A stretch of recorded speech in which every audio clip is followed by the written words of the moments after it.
Bon jorn, sóc l'Àngel Guimerà. La meva mare encara em diu Angelet.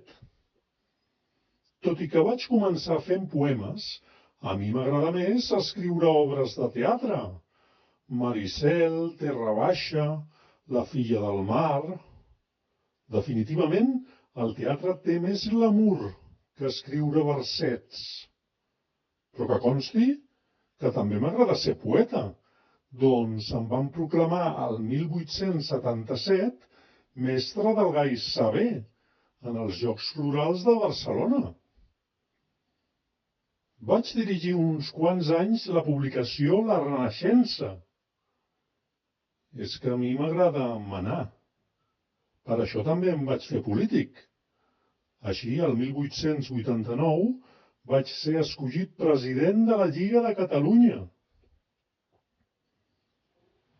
Ara fa poc m'han publicat els meus discursos polítics en un llibre titulat Cants a la Pàtria. Haig de dir, modèstia a part, que tinc molt bona oratòria. Semblo un personatge dels meus.